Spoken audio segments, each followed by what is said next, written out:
Steven कोवे ने 1989 में the 7 habits of highly effective people प्रकाशित की थी और इस पुस्तक ने तब से लेकर आज तक आत्म सुधार की दुनिया को बदल कर रख दिया। ये पुस्तक उन लोगों के लिए काफी महत्वपूर्ण है जो अपने जीवन में सुधार करना चाहते हैं।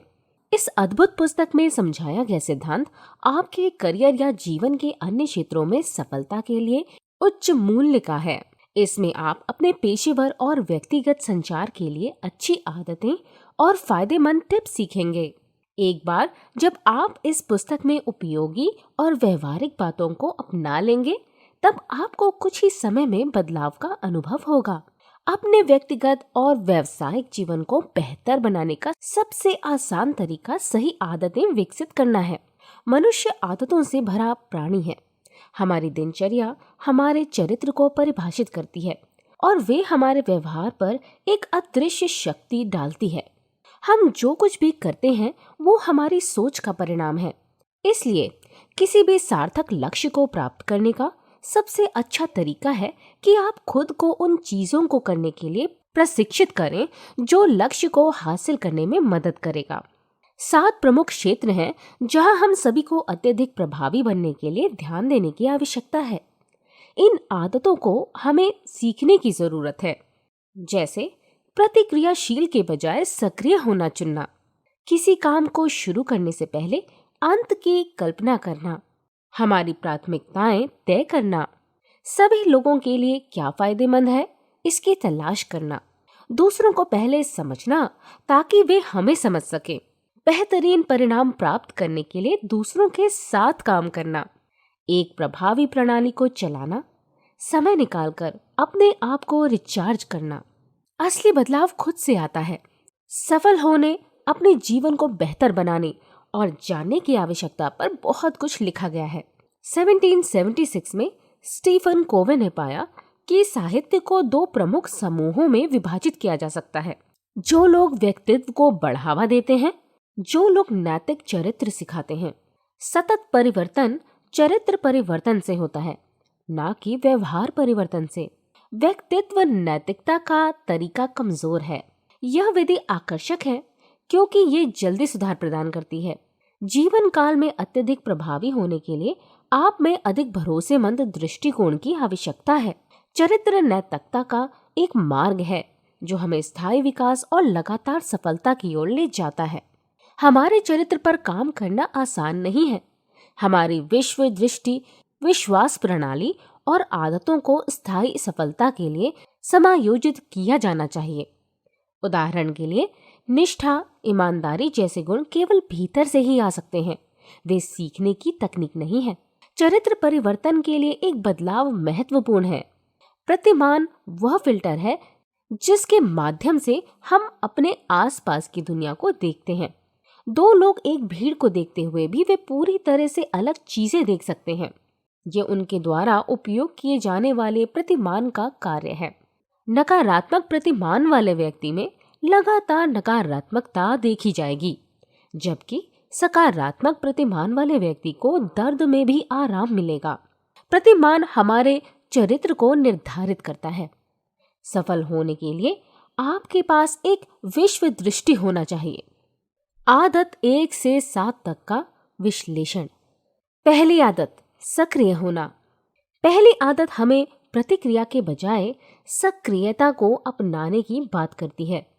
सक्रिय होना हमें जानवरों से अलग करता है जो बस बाहरी उत्तेजनाओं का जवाब देते हैं। अन्य जानवर केवल अपनी आनुवंशिक प्रोग्रामिंग के आधार पर प्रतिक्रिया करते हैं। दूसरी ओर मनुष्य प्रकृति के गुलाम नहीं है। हम उन चीजों पर प्रतिक्रिया करने के बजाय उनका जवाब दे सकते हैं जो हमारे साथ होती हैं। दुर्भाग्य से हम में से कई अभी भी सक्रिय होने के बजाय प्रतिक्रियाशील होना पसंद करते हैं। प्रतिक्रियाशील लोगों का व्यवहार और भावनाएं बाहरी परिस्थितियों और भावनाओं से निर्धारित होती हैं। जब कोई आपसे अपना वादा निभाने में विफल रहता है तो यह आपको बुरे मनः स्थिति में डाल देता है। प्रतिक्रियाशील लोग जिम्मेदारी लेने में भी विफल होते हैं। जब चीजें नियोजित नहीं होती हैं तो वे अन्य लोगों या बाहरी परिस्थितियों को दोष देते हैं। सक्रिय लोगों का मानना है कि उनका मन स्थिति या व्यवहार उनके आंतरिक इंजीनियरिंग का एक कार्य है। असफलता के लिए दूसरों को दोष देने के बजाय वे आगे का रास्ता तलाशते हैं। वे जीवन को दो संकेंद्रित वृत्तों के रूप में देखते हैं, अर्थात चिंता का वृत्त और प्रभाव का वृत्त। चिंता का वृत्त उन चीजों से भरा होता है जिनके बारे में हम चिंता करते हैं। हमें जिन खर्चों का भुगतान करने की आवश्यकता है, वे ऋण जिन्हें हमें वापस करने की आवश्यकता है, मौसम की स्थिति, बदलती आर्थिक स्थिति आदि। यह वृत्त काफी बड़ा है। हालांकि इस वृत्त के अंदर एक छोटा वृत्त है जिसे सर्कल ऑफ इन्फ्लुएंस कहा जाता है। इस छोटे वृत्त में वे चीजें हैं जिन्हें हम बदल सकते हैं या नियंत्रित कर सकते हैं। सर्कल ऑफ इन्फ्लुएंस पर काम करने से इसका विस्तार होता है। जब आप उन चीजों पर ध्यान केंद्रित करते हैं जिन्हें आप बदल सकते हैं, तो जिन चीजों को आप बदल सकते हैं उनमें वृद्धि हो सकती है।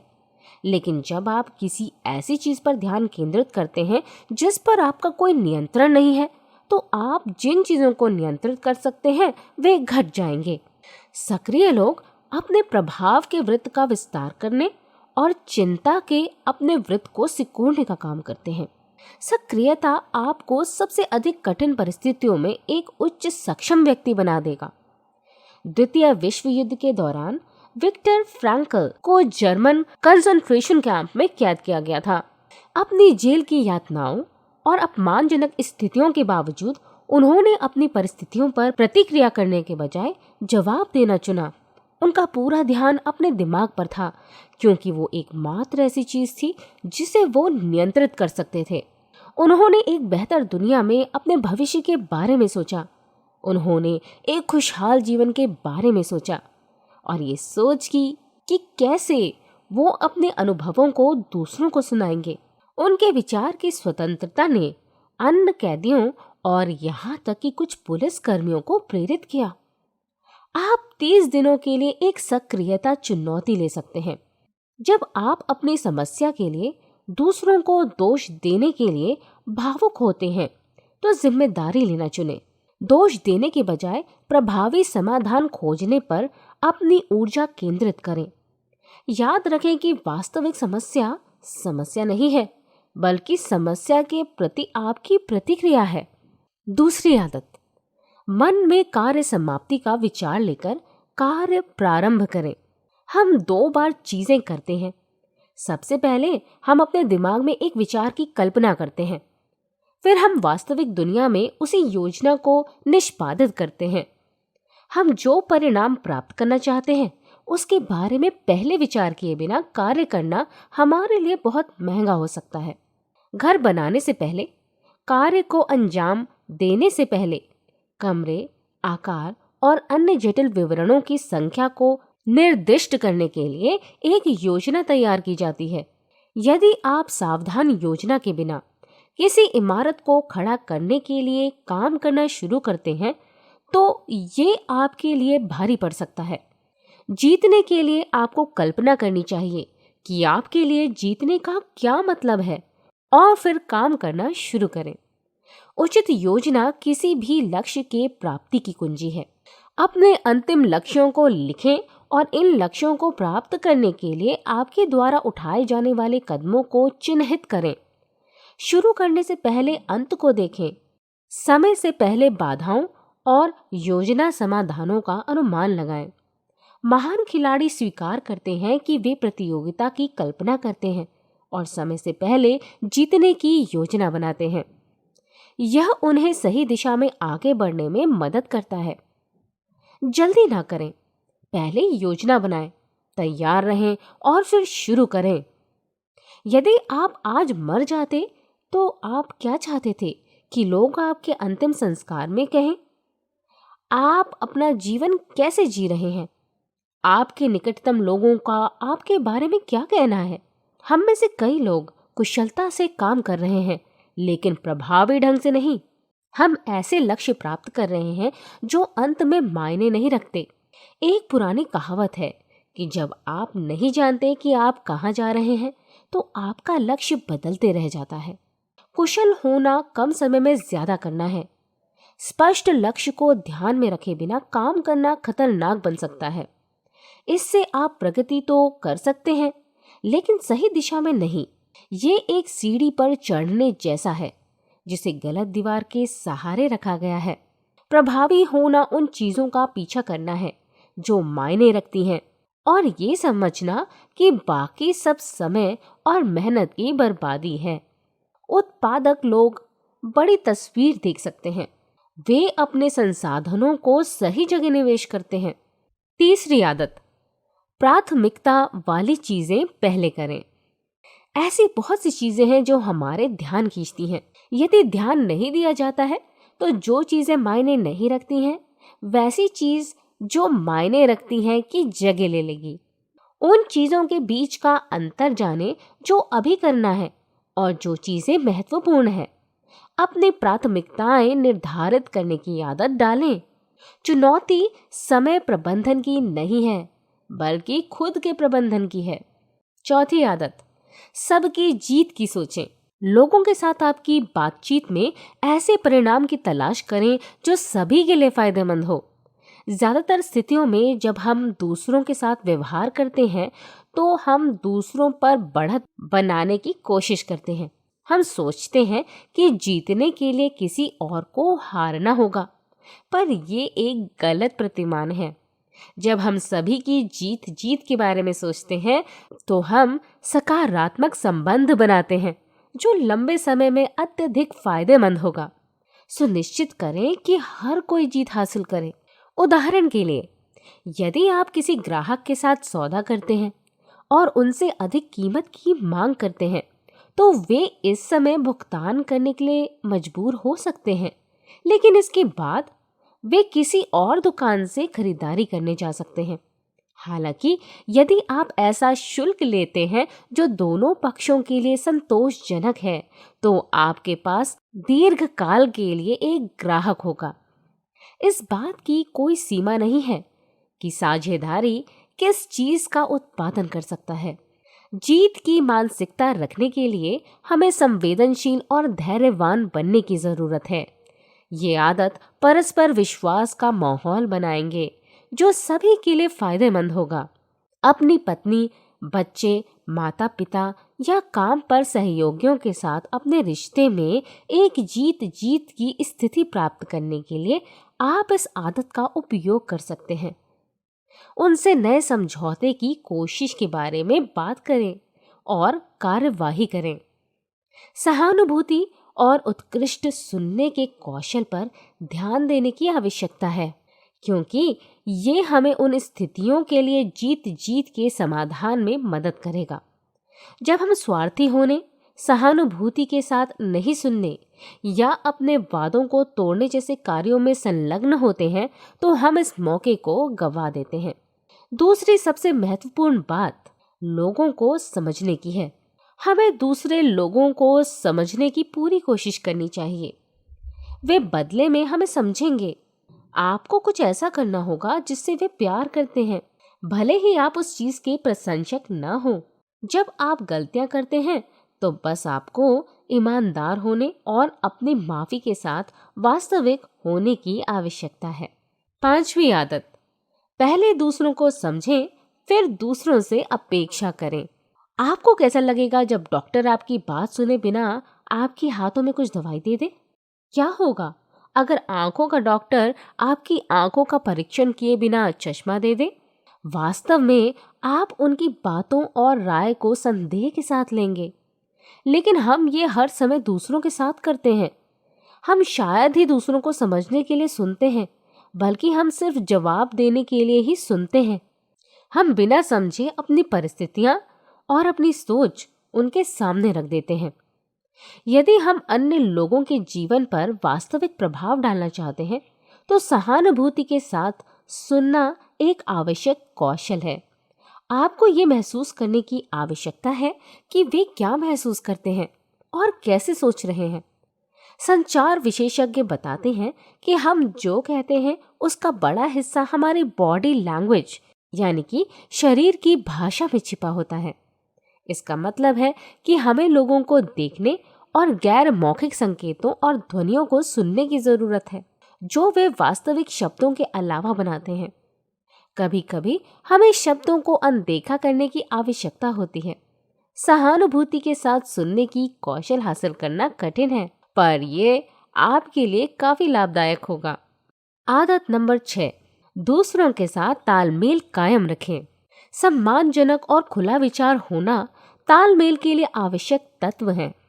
हमारी सोच में अंतर तालमेल को कठिन बनाते हैं, लेकिन अगर हम अपने मतभेदों को स्वीकार करने और व्यक्तिगत विशिष्टता को पहचानने के लिए तैयार हैं, तो तालमेल की शक्ति को कायम रखना संभव हो सकता है। हमें एक ही तरह से सोचने की जरूरत नहीं है और ना ही हमें समान ताकत और कमजोरियां होने की जरूरत है। सिनर्जी, जिसे हम तालमेल कहते हैं, सिनर्जी या तालमेल करने के लिए आत्मविश्वास की आवश्यकता होती है। हमें खुले दिमाग से रहने की जरूरत है।